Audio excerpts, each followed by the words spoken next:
Tamil மேட்ரிமோனிக்கு thanks சொல்லணும். எனக்கும் தான் தேங்க்ஸ் சொல்லணும். 26 வருஷத்துக்கு முன்னாடி இதே தமிழ் மேட்ரிமோனி மூலமா தான் இவ அம்மாக்கும் கல்யாணம் பண்ணேன். கல்யாணம்னாலே தமிழ் மேட்ரிமோனி தான். இது ஆணை பிறப்பிக்கப்பட்டது என்பது ஒரு வரவேற்க தகுந்த விஷயம்.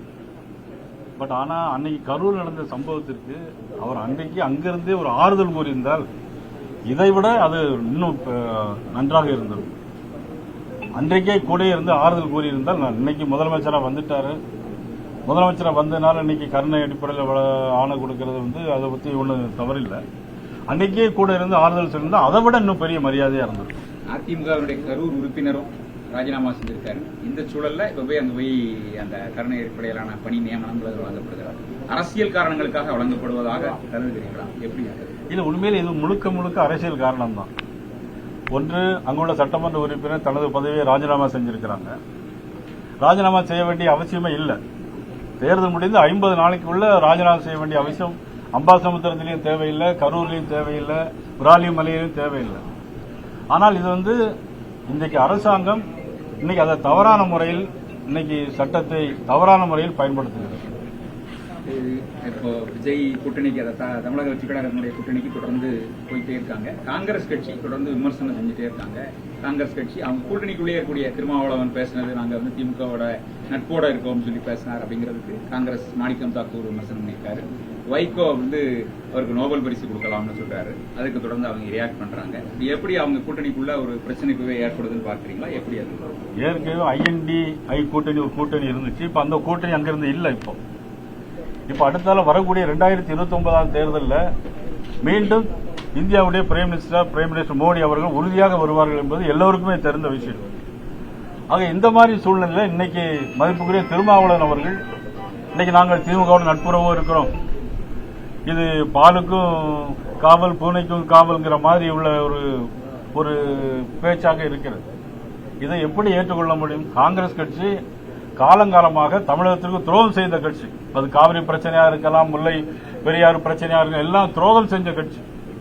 கச்சத்தீவை தாரை வாய்த்து கொடுத்ததே மதிப்புக்குரிய இந்திரா காந்தி அம்மையார் என்பது எல்லாருக்குமே தெரியும்.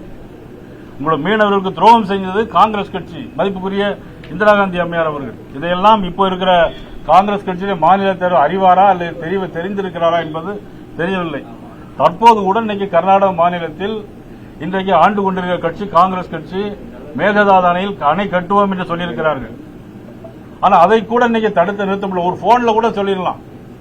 இங்கு உள்ள காங்கிரஸ் கட்சியை சேர்ந்தவங்க அங்குள்ள முதலமைச்சருக்கு சிவகுமாருக்கு ஒரு போன்ல கூப்பிட்டு சொல்லி மேகதானை நிறுத்துங்கள் என்று சொன்னா நிப்பாட்டிடுவாங்க. ஆனா கடிதம் எழுதவோ பேச்சுவார்த்தை அவசியமே இல்லை.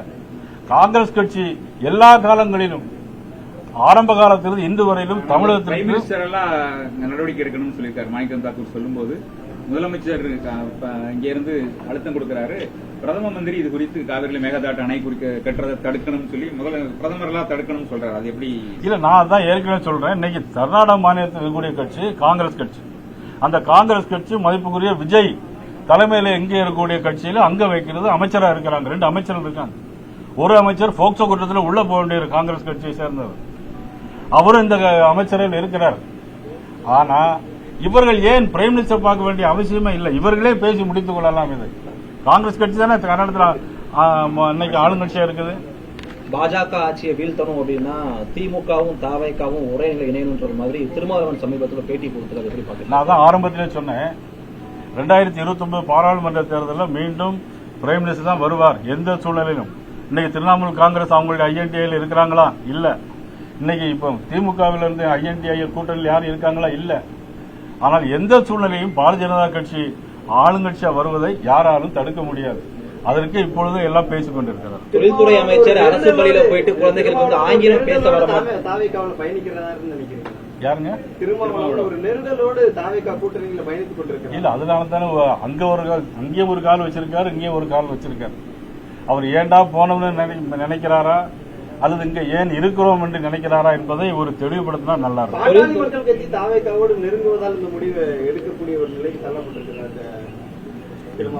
அந்த மாதிரி ஒரு கேள்வி இதுவரை நான் கேள்விப்படல. இப்ப நீங்க சொல்லியதான் அதை பத்தி தெரியுது. தொழில்துறை அமைச்சர் சார் அரசு பள்ளியில போயிட்டு ஆய்வு நடத்திட்டு குழந்தைகளுக்கு ஆங்கிலம் பேச வரலன்ற மாதிரி ஒரு ரீல்ஸ் ஒண்ணு வெளியே இருக்கு. பல்வேறு தரப்பினர் எதிர்ப்பு தெரிவிச்சிருக்காங்க. நீங்க எப்படி பாக்குறீங்க? அதாவது அமைச்சர்கள் ஆய்வு பண்ணதுல தவறில்லை. ஆனா அங்க போய் அந்த குழந்தைய மிரட்டுற துணியில அந்த குழந்தை கை கட்டி நிக்குது. ஒரு அமைச்சர் போய் இங்கிலீஷ்ல வாட் இஸ் யுவர் ஃபாதர் அப்படின்னு கேட்டா அது அந்த குழந்தை நடுங்கி போய் இருக்குது. அது அடிமைத்தனம் போல நடத்தியிருக்காங்க. உண்மையிலே தமிழக வெற்றி கழகத்துடைய அமைச்சர் நான் வன்மையாக கண்டிக்கிறேன். ஆனா அதே குழந்தை திருப்பி அந்த டீச்சர் கேட்கும்போது அழகா எல்லாத்துக்கும் பதில் சொல்லுது. உங்க அப்பா என்ன தொழில் பண்றாங்க, என்ன கேள்வி கேட்கற, எல்லா பதிலும் சொல்லுது. நீங்க போகும்போதே 2-3 கேமரா தூக்கிட்டு போய் இந்த சினிமா ஷூட்டிங் மாதிரியே தான் நடந்துட்டு இருக்கு. இப்பவும் முதலமைச்சர் தான் ரீல்ஸ் பண்றாருன்னா எல்லா அமைச்சரும் ரீல்ஸ்ல தான் நடந்துட்டு இருக்கு. ஆனா இன்னைக்கு எந்த விதமான ஒரு நல்ல விஷயங்கள் இன்னைக்கு நடக்கல. ஆனா இன்னைக்கு ரீல்ஸ் போடக்கூடாதுன்னு சொல்லியிருக்காங்க, சொல்றாங்க. அதை தொடர்ந்து போயிட்டு இருக்குது. இல்ல அமைச்சர்கள் 3-4 கேமராவோட போய் குழந்தைய போய் மிரட்டும் போது எந்த குழந்தையும் பயப்பட தானே செய்யும். இப்ப திடீர்னு சிவமணி போய் 4 பேர் கேமராவோட பதில் சொல்ல என்ன பதில் சொல்ல முடியும்? ஒரு பதில் சொல்ல முடியாது. ஆனா குழந்தையை அடக்குமுறையை பண்றது தவறு. அது அதே குழந்தை ஆங்கிலத்தில் அழகாக பதிலும் சொல்லியிருக்கிறது. தமிழக வெற்றி கழகத்தினுடைய 50 நாள் ஆட்சி எப்படி பார்க்கிறீங்க? 59 நாள் ஆச்சு. கற்பழிவு சம்பவம் 151. ஒரு நாளைக்கு 3 கற்பழிவு சம்பவம் நடக்குது. ஒரு நாளைக்கு 3 கற்பழிவு சம்பவம் நடக்குது. 2 நாளைக்கு ஒரு தடவை 3 தடவை படுகொலை நடக்குது. 3 நடக்குது. ஒரு நாளைக்கு 3 கற்பழிப்பு சம்பவம், 2 நாளைக்கு 3 படுகொலை, 75 மற்ற இதர குற்றங்கள்.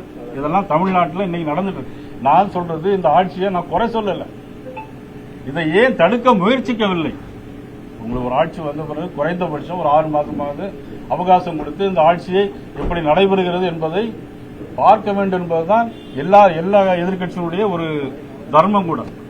ஆனால் வந்த புதுசில் இதையும் ஏன் தடுக்கவில்லை என்பதுதான். ஆட்சியை குறை சொல்ல அமைச்சர்கள் ரீல்ஸ் பண்ண வேண்டாம். இதுதான் எங்களுடைய குற்றச்சாட்டு. விஜயினுடைய நண்பர்கள் ஜான் ஆரோக்கியசாமி அவங்க எல்லாம் எல்லா கூட்டங்களையும் கலந்துக்கிட்டாங்க, அமைச்சரவை கூட்டங்களை கலந்துக்கிட்டாங்க. அது எப்படி சரியானது தானா? அவருக்கு எதுவும் அந்த அமைச்சரவையில் இடம் கொடுக்கறதுக்கான நடவடிக்கைகள் இது போன்று முன்கூட்டியே திட்டமிட்டு இது போன்று அது மிகப்பெரிய தவறு. ஒரு அமைச்சரோ முதலமைச்சரோ பதவி ஏற்கும் போது, கவர்னர் பதவியேற்பு நடத்தி வைக்கும் போது அவங்க என்ன சொல்லணும் அப்படின்னாக்கி, நாங்கள் இறைவனுடைய சாட்சியாக நடைபெறுகின்ற விஷயங்களை நேரடியாகவோ மறைமுகமாகவோ நேராகவோ யாருக்கும் தெரிவிக்க கூடாது அப்படிங்கிற ஒரு சத்திய பிரமாணம் எடுத்து தான் ஆட்சிக்கு வர்றாங்க. ஆனா அப்படி இருக்கும்போது ஒரு அமைச்சரவை கூட்டத்தில் ஜான் ஆரோக்கியசாமியும் விஷ்ணுவும் எப்படி கலந்துகிட்டாங்க? அது சத்திய பிரமாணத்துக்கு எதிரானது, சட்டத்திற்கு புறம்பானது. இவங்களுக்கு அமைச்சரவை எப்படி நடத்த வேண்டும், அமைச்சரவையில் யார் யாரெல்லாம் இருக்க வேண்டும் என்பதெல்லாம் தெரியவில்லை. நீங்க ஒரு பக்கம் இப்படி பாரதிய ஜனதா கட்சிங்கிறது தமிழக வெற்றி கழகத்தினுடைய ஆட்சி தொடர்ந்து குற்றம் சாட்டி வரீங்க. என்னென்ன தகவல்களை தொடர்ந்து சொன்னாலும் கூட எதிர்கட்சிகள் அவங்க தமிழகத்தில் நடக்கக்கூடிய ஆட்சி பாஜகவினுடைய மேற்பார்வையில நடக்கு, அவங்க தான் வழி நடத்துறாங்க அப்படிங்கிற மாதிரி குற்றச்சாட்டுகளை தொடர்ந்து கம்யூனிஸ்டுகள்லாம் தொடர்ந்து குற்றச்சாட்டுகள் வைக்கக்கூடிய நிலை தான் இருக்கு. அதாவது அவங்க தான் கூடயே இருக்காங்க, நாங்க எதிர்த்து விமர்சனம் பண்ணிட்டு இருக்கோம். இதை போய் பாஜக மேற்பார்வை நடக்குதுன்னு சொன்னா அது எப்படி ஒத்துக்கொள்ள முடியும்? சார், கரூர் சம்பவத்துக்கு பிறகு நாளைக்கு முதலமைச்சர் கரூருக்கு போறாரு. பாதிக்கப்பட்ட குடும்பங்கள்ல 32 பேருக்கு அரசு வேலை வழங்குறாரு. எப்படி பாக்குறீங்க? அதான் பதில் சொல்லிட்டாங்க. செந்தில் பாலாஜி ஆட்சியை கவிழ்ப்பதற்கான சரியை தீட்டினாரு. கரூரோட இடைத்தேர்தலை கணக்கு பண்ணி தான் அவர் அரசு முயற்சி செய்யறாங்கன்னு சொல்லி திமுக இல்ல, அது செந்தில் பாலாஜிட்டு தான் கேட்கும். அவங்க யார்கிட்ட பார்த்தாங்க என்னங்கிறது அவங்கள்ட்ட தான் பார்க்கணும். இடைத்தேர்தலை மனசுல வச்சுதான் இந்த மூட செயல்களில் ஈடுபடுறாங்கன்னு சொல்லி இல்ல, அதை பற்றி நான் எதுவும் கருத்து சொல்றேன். தமிழ்நாடு அரசியல் இதற்கு முன்பு இல்லாத வகையில எம்எல்ஏக்கள் ஒவ்வொரு கட்சிக்கு ரிசைன் பண்ணிட்டு போறதோ அல்லது குதிரை பேரம்ங்கிற ஒரு விமர்சனம், இந்த அரசியல் களம் அப்படிங்கிறது தமிழ்நாட்டுக்கு ஒரு மிக மோசமான ஒரு அரசியல் நகர்வை நோக்கி போயிட்டு இருக்கிறதா பாக்குறீங்களா? இல்ல, நிச்சயமா இது மாதிரி ஒரு மோசமான அரசியல் தமிழ்நாட்டில் இதுவரைக்கும் நடந்தது கிடையாது. இதை முதலமைச்சர் ஆலோசனை பெற நடைபெறுகிறதா? அவருடைய கீழே இருக்கக்கூடிய Bussy Anand he is busy with horse trading, MLA's trading. அவர் நீர்வளத்துறை அவர் கவனிக்கவில்லை. he is busy with horse trading. MLAக்களை விலை பேசிட்டு தான் இருக்கிறார். ஸோ நீர்வளத்துறை எங்க இருக்குது? இன்னைக்கு காவிரியில தண்ணி இல்லை, மேட்டூர் டேம் காய்ச்சிருக்கு, தண்ணி எப்படி கொண்டு வரணும்? ஜூன் மாசம் இன்னைக்கு காவிரி டெல்டாவில் நாத்து பாய் நடணும். ஆனா இதுவரைக்கும் இன்னைக்கு ஜூன் ஜூலை 2 மாசம் ஆச்சு. ஆகஸ்ட் செப்டம்பர்ல அறுவடை பண்ணணும். ஆனா இன்னைக்கு தண்ணியே இல்லை, நாத்தே நடல. இதை பத்தி எல்லாம் கவலைப்படாமல் தமிழகத்தில் எம்எல்ஏக்களை விலை பேசிக் கொண்டு இன்றைக்கு குதிரை பேரம் நடந்து கொண்டிருக்கிறது. கூடுதலான எம்எல்ஏக்கள் ராஜினாமா பண்றதுக்கு வாய்ப்பு நாங்க இருக்கு. வரவேற்கிறோம் அப்படின்னு சொல்லி பாஜக முன்னாள் மாநில தலைவர் அண்ணாமலை வந்து சொல்லியிருக்காரு. ஊழலை கட்டுப்படுத்தக்கூடிய ஆட்சியை வரவேற்கிறோம் அப்படின்னு சொல்லிட்டு. அப்ப இந்த ஆட்சியில ஊழல் கட்டுப்படுத்தப்படுதுன்னு நீங்க நினைக்கிறீங்களா? பாரதிய ஜனதா கட்சியில் யாராவது அப்படி பேசியிருந்தா அதுக்கு நான் பதில் சொல்றேன். இல்ல இன்னும் அதிகமான எம்எல்ஏக்கள் விலை பேசப்பட வாய்ப்பு இருக்கிறதா நினைக்கிறீங்க? இல்ல அதை பத்தி ஒன்றும் தெரியல. யார் விலை பேசுறாங்க யார் விலை போறாங்கிறது தெரியல.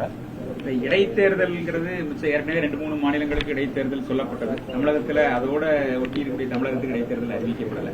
என்ன காரணம்? தொடர்ந்து எல்லாம் முடிக்கட்டும், அவர் வாங்கி முடிக்கட்டும், அதனால அதுக்கப்புறம் சொல்லிக் கொடுக்கணும்னு எதிர்பார்த்து காத்திருக்காங்க. இல்ல அது தேர்தல் கமிஷன் தான் பார்க்கணும். ஏன்னா இப்ப ஏற்கனவே குதிரை பேர் எம்எல்ஏக்கள் குதிரை பேர் நடந்துட்டு இருக்கிறது. இல்ல இவங்க அதிமுக அது தொடர்பா நீதிமன்றத்தை நாடி இருக்காங்க. அதன் காரணமா நிறுத்தி வைக்கப்பட்டதாக கருதுறீங்களா? இல்ல அதை பத்தி நான் கருத்து சொல்ல முடியாது. சார் சொல்லணும்னு நினைச்சா சொல்லுங்க. நீங்க சொல்ல வேண்டிய தகவல்கள் ஏதாவது? அடுத்தபடியா பிரதமர் மோடி தமிழகத்துக்கு எப்ப வர மாதிரி இருக்காங்க? என்ன நிகழ்ச்சி இருக்கு? இல்ல எய்ம்ஸ் மருத்துவமனையை பொறுத்த மட்டும் எல்லாரும் அதை வச்சு இன்னைக்கு அரசியல் பண்ணிட்டு இருந்தாங்க. நிச்சயமா அதை வச்சு நிச்சயமா கண்டிப்பாக அவர் பிரைம் மினிஸ்டர் வந்து அதை திறந்து வைப்பார்கள் என்பதை நான் தெரிவித்து வருகிறேன். இப்ப வந்து மத்திய அரசை பொறுத்த மட்டும் இப்ப நிதியை பத்தி காங்கிரஸ் கட்சி தலைவர் சொல்லியிருக்காரு. அதாவது நிதி வந்து குறைச்சிருக்கு அப்படின்னு. ஆனா எங்களை பொறுத்த மட்டும் இன்னைக்கு 14வது பிளானிங் கமிஷன் பாத்தீங்கன்னா 32% தான் நிதி கொடுத்திருந்தாங்க. ஆனா இன்னைக்கு 15வது நிதி கமிஷன்ல இருந்து 42% இன்னைக்கு மக்கள் கொடுத்துட்டு இருக்காங்க. 42% மத்திய அரசு நிதி கொடுக்கு. கேஸை பொறுத்தவரையும் பாத்தீங்கன்னா 1700 ரூபாய்க்கு கேஸ் வாங்கி கிட்டத்தட்ட 600 ரூபா தள்ளுபடி பண்ணி 925 ரூபாய்க்கு தான் நீங்க கேஸ் கொடுக்குறாங்க. ஆனா அதுலயும் பாத்தீங்கன்னா உஜ்வாலா ஸ்கீம்ல பாத்தீங்கன்னா அதுலயும் 300 ரூபாய் கம்மி பண்ணி 30 லட்சம் பேருக்கு 600 ரூபாய்க்கு கேஸ் கொடுக்குறாங்க. இன்னைக்கு கேஸை பொறுத்தவரையிலையும் பெட்ரோலை பொறுத்தவரையிலையும் இன்னைக்கு நம்ம நாடு வந்து இன்னைக்கு 2 மாசத்துக்கான ஸ்டாக் வச்சிருக்கிறோம். இன்னைக்கு பாகிஸ்தான்ல 411 ரூபா ஒரு பெட்ரோல் ஒரு லிட்டர் விலை. இலங்கையில பாத்தீங்கன்னா 325 ரூபா. ஆனா நம்ம நாட்டில் பார்த்தா 110 ரூபா. 7% தான் நம்ம கூட்டியிருக்கிறோம். இந்தியாவை தவிர எல்லா நாடுகளிலும் பாத்தீங்கன்னா 50% பெட்ரோல் விலை கூட்டியிருக்காங்க.